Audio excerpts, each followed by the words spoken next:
Bonjour, nous sommes toujours au 4e chapitre, 3e partie. C'est la scène de la mort du petit Othon, le fils du juge, sur lequel le sérum de Castel a été essayé. C'est une scène très importante, très belle, mais très dramatique, très tragique.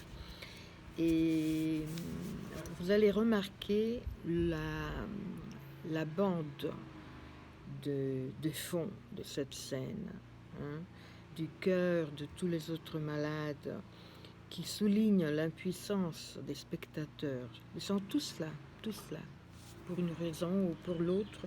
Rieux, Tarou, Panlou, Rambert, ils sont tous réunis dans cette petite classe qui était à l'époque une des classes de l'école, où cet enfant mourra. Comme paradoxe, puisque dans une classe d'école, normalement, on s'amuse, on travaille, on joue. Et donc, le docteur serrait avec force la barre du lit. Je suis à la 4e page, où je missais l'enfant. Il ne quittait pas des yeux le petit malade qui se raidit brusquement, et les dents de nouveau serrées se creusa un peu au niveau de la taille, écartant les bras et les jambes.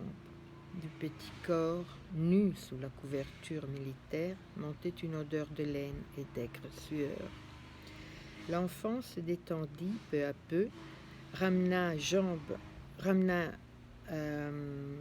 bras et jambes vers le centre du lit, et toujours aveugle et muet, parut respirer plus vite. Rieux rencontra le regard de Tarou qui détourna les yeux. Ils avaient déjà vu mourir les enfants, puisque la terreur, depuis des mois, ne choisissait pas.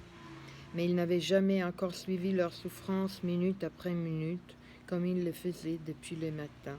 C'était aussi pour contrôler, vérifier les sérums de Castel, n'est-ce pas?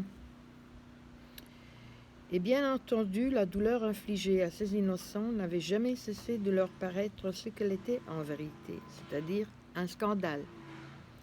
Mais jusque-là, du moins, ils se scandalisaient abstraitement, en quelque sorte, parce qu'ils n'avaient jamais regardé en face si longuement l'agonie d'un innocent.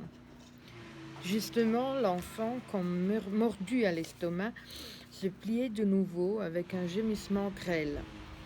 Il resta creusé ainsi pendant de longues secondes, secoué de frissons et de tremblements convulsifs, comme si sa frêle carcasse pliait sous les vents furieux de la peste et craquait sous les souffles répétés de la fièvre.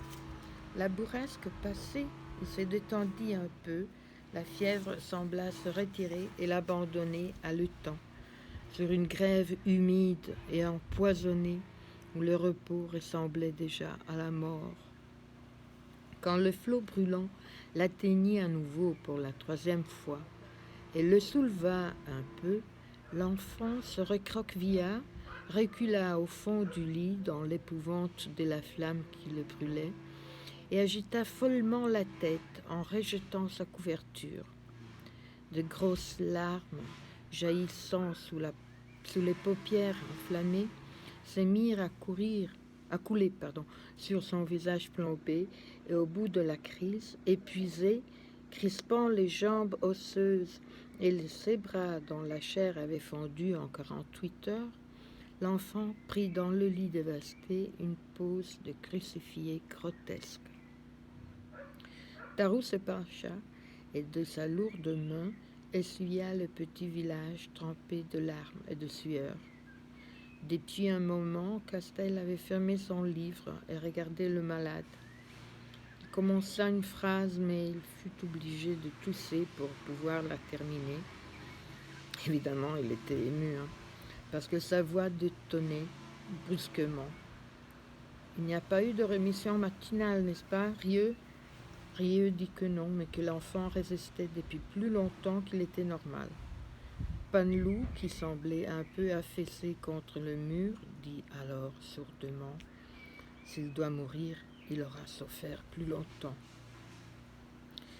Rieux se retourna brusquement vers lui et ouvrit la bouche pour parler, mais il se tut, fit un effort visible pour se dominer et ramena son regard sur l'enfant.